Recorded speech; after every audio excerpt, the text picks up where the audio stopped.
Normalmente, as histórias românticas, elas são criadas em torno de um amor, e é um amor para a vida toda, certo? É o casamento por amor. Aos poucos foi se introduzindo no cenário carioca, por conta do comércio de casamento, que era uma coisa que realmente acontecia. As famílias ricas casavam seus filhos com outras famílias ricas, não importa se os meninos não se amavam. Vai amar, com o tempo convive e ama. Era um casamento por interesse, também chamado casamento por conveniência. Ainda, como o Moço Loiro, ele ainda é um segundo livro de Joaquim Manuel de Macedo, é no comecinho do romantismo em prosa, ele ainda tem uma crítica discreta, certo? O Alencar é quem vai fazer uma crítica mais ferrenha, e depois Machado de Assis encerra com chave de ouro essa crítica social. Mas no Joaquim Manuel de Macedo ele é uma crítica bem leve. O livro, O Moço Doido, ele é um livro extremamente infantil, certo? Letra B. O romance é um discurso sobre o amor idealizado, representado nas figuras de Honorina e do herói que dá nome ao livro, O Moço Loiro, cuja identidade só vem a ser desvendada no final. Verdade também.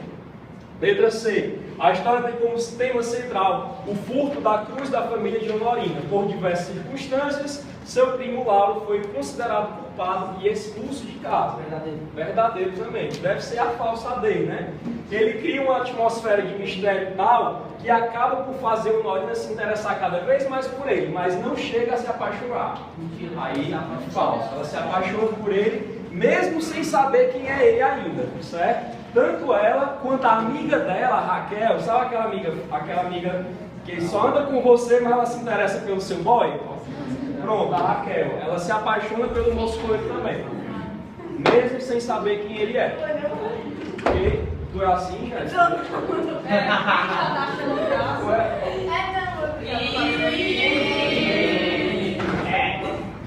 A Natasha aí só deixando a unha, só.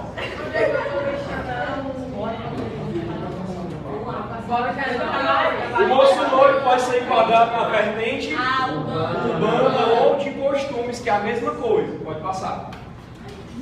Livro 2, Dona Guidinha do Poço, livro do realismo brasileiro, uma história que se passa aqui no Ceará, né, numa fazenda no interior de Quixamorim.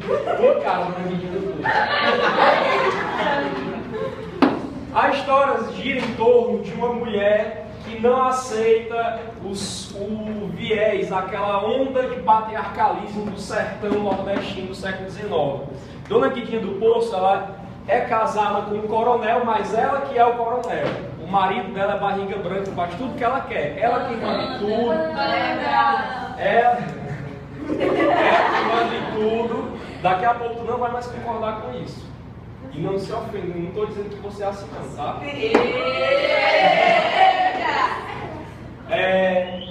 Todo mundo lá na fazenda, no engenho, sabe que é ela que manda. As pessoas respeitam ela. O coronel é só o arroz. Sabe o que significa arroz? Só acompanha. Ele não faz nada, certo? A história gira em torno de um fato real, né, baseado em história real. A Dona Guidinha do Poço se apaixona pelo sobrinho do marido dela. E a partir daí eles passam a ter um caso que o narrador só deixa entender.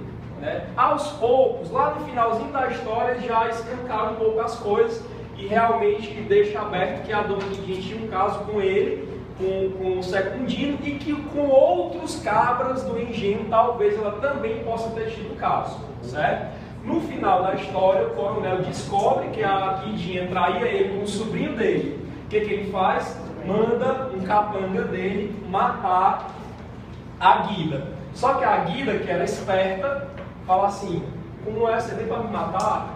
Eu lhe pago o dobro para você matar a pessoa na hora que eu mandar. Vá para casa. Quando você for para matar, eu lhe aviso. O cabra vai para casa.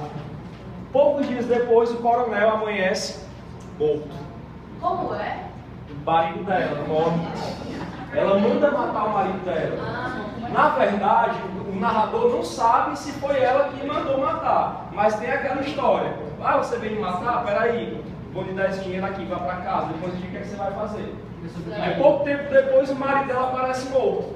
Aí o que é que acontece? A polícia investiga o caso, ela é presa e o Secundino foge. Pouco tempo depois o Secundino também é preso e ela vai parar na cadeia de Fortaleza e depois que ela fica livre, ela fica Ele é preso doida. por polícia? Certo? Primeira questão. Assinale a alternativa falsa. A princípio, Margarida Reginaldo não simpatiza com o Secundino, sobrinho do seu marido. Isso é verdade. Por que ela não simpatiza com ele no começo? Porque ele é a família do marido, aquela gentinha, né? Aquele povo que veio lá do Rio Grande do Norte, que ela era cearense, o marido dela é do Rio Grande do Norte. Letra B. Foi daí. Dona Guidinha casou-se com... Oh, desculpa, eu falei Rio Grande do Norte, né? Pernambucano. Pernambucano, Major Joaquim Damião de Barros, conhecido como Major Quinquim. Um frouxo. Você olha, em literatura, nada é por acaso. Os nomes dos personagens, né, eles têm uma escolha ideal. Margarida Reginaldo, com a força. Ela que manda. Olha o nome dele, Major Quinquim. Entendeu? Letra C. Dona Guidinha, que manda mais que o marido na fazenda, trata a todos muito mal. Ela estava em época de seca, muito bem lembrado, Alexandre, era época de seca. Muita gente passando lá. Ela dava tudo que os retirantes precisavam, mas não queria que eles se instalassem. Por que não se instalam? Era mais despesa. Era mais despesa.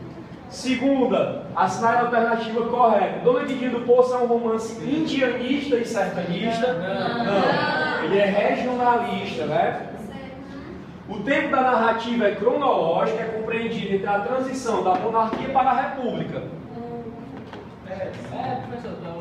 A cavalo estava perdendo os poderes. Finalzinho do século XIX, tá correto. O narrador da obra é Secundino em primeira pessoa? Não. Terceira pessoa, narrador.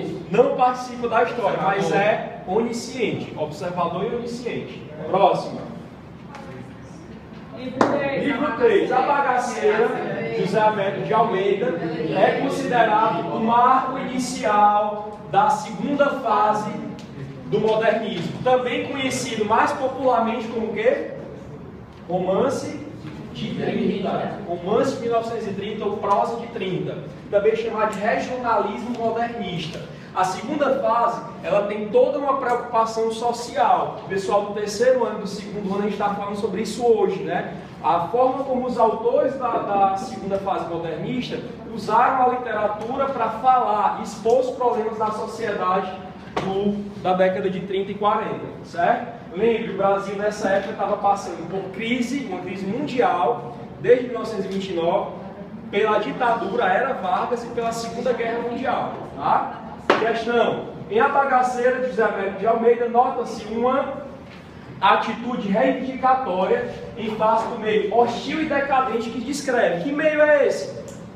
Que meio é esse hostil e decadente? A Bagaceira, onde é? O sertão. O meio hostil aqui é o sertão, a seca. Essas serão posteriormente características marcantes. Letra A, do romance regionalista da década de 30? Sim. Pode ser, né? Vamos ver a letra B, romance psicológico? Não.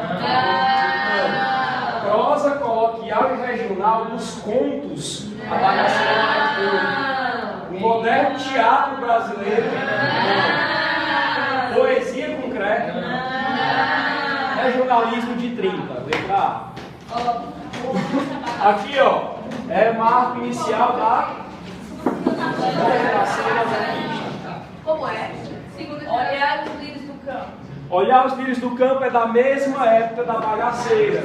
Qual é a diferença? O Érico Veríssimo, em Olhar os lírios do campo, ele adota uma postura apenas de denúncia da desigualdade social. Ele não fala do sertão como a José Américo de Almeida, Raquel de Queiroz, Jorge Amado. Por quê? Porque ele é sulista. Ele não vivia no Nordeste. Todos os autores da segunda fase eram nordestinos, com exceção dele, tá? Olhar os lírios do campo, Weasley. Você tem aí uma intertextualidade com o quê? Com a Bíblia. Mas a Bíblia é composta por 77 livros. Você vai encontrar essa frase no Evangelho de São Mateus, capítulo 5, versículo 27 a 29. Não vou pregar, calma, só estou citando. Nesse trecho, Jesus fala, os apóstolos estavam todos preocupados com que roupa iam vestir, porque eles foram convidados para jantar na casa de um cara lá que era muito rico, eu não lembro agora quem é. Aí Jesus fala para eles: por que vocês estão tão preocupados?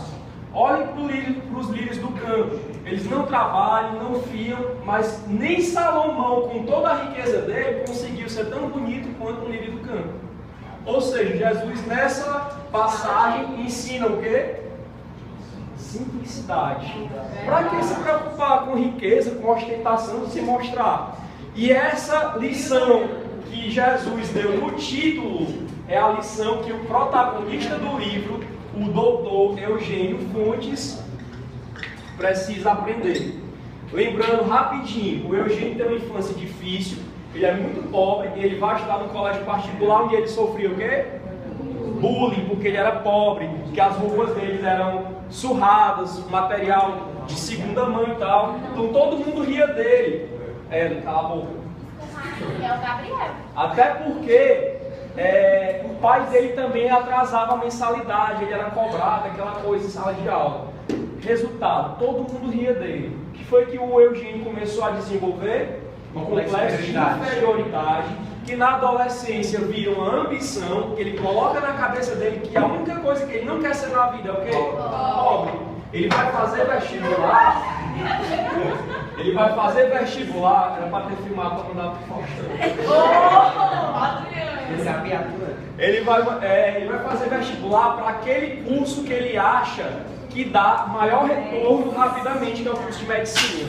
Então ele vai ser médico, não porque ele quer cuidar das pessoas, ele vai ser médico porque ele quer ganhar dinheiro. E ele se casa, mesmo apaixonado pela Olivia, que é um colega dele de faculdade que também era pobre, ele acaba se casando com a Eunice, que era filha de um grande empresário. Se casa por interesse. Beleza.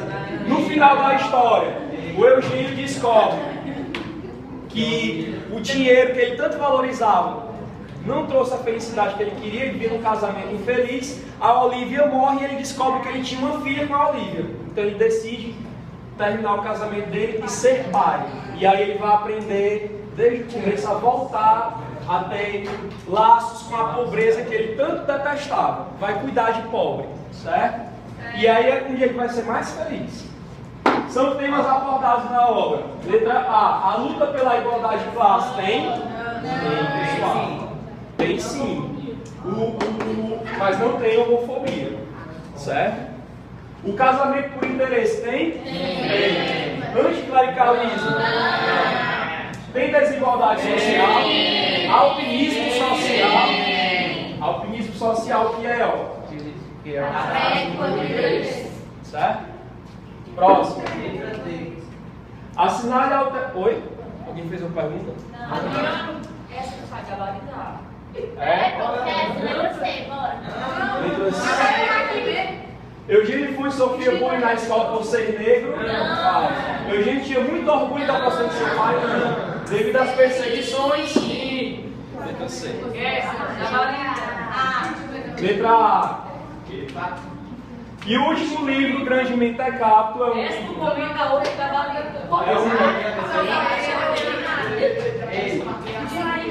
Grande Mentecapto. Vamos aqui, pessoal. Livro do Fernando Sabino, que está compreendido entre o final do modernismo e o início do pós-modernismo. A história é um romance regionalista e picaresco. Que diabo é romance picaresco? Sim. É aquele cujo herói é o pícaro. O que é o pícaro? Lembre do Chapolin Colorado. É o herói que faz tudo errado. Ele só se mete em confusão. Nada do que ele faz dá certo. Algumas vezes chega a ser cômico, né? No começo da história, o Viramundo, que era criança, disse para os colegas dele que ia parar o trem. E ele era meio perturbado, ele era doido mesmo.